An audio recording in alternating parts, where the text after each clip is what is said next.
Assembly کی قائمہ committee برائے صنعت و پیداوار نے یوٹیلیٹی سٹورز کی بندش پر شدید تحفظات کا اظہار کرتے ہوئے وزارت صنعت و پیداوار سے ملازمین کے لیے پیکج سمیت ادارے کی بندش کی جامع رپورٹ 24 گھنٹوں میں طلب کر لی ہے۔ قومی اسمبلی کی قائمہ کمیٹی برائے صنعت و پیداوار کا اجلاس سید حفیظ الدین کی زیر صدارت ہوا۔ پیپلز پارٹی کے رکن اعجاز جاکھرانی نے تحریک پیش کی کہ یوٹیلیٹی سٹورز کے ہزاروں ملازمین 10 روز سے دھرنا دیے بیٹھے ہیں، لیکن ان کے حوالے سے حکومت نے کوئی فیصلہ نہیں کیا۔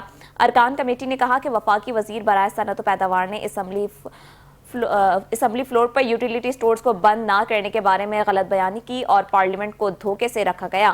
سیکریٹری صنعت و پیداوار نے بتایا کہ یوٹیلیٹی سٹورز سے سالانہ 8.5 ارب روپے کا نقصان تھا۔ ملازمین کو گولڈن ہینڈ شیک پیکج دیا جائے گا۔ کمیٹی نے وفاقی وزیر رانا تنویر کی جانب سے قومی اسمبلی میں یوٹیلیٹی سٹورز بند نہ کرنے کے وعدے کے بعد سٹورز کو بند کرنے کے فیصلے پر شدید تحفظات کا اظہار کیا۔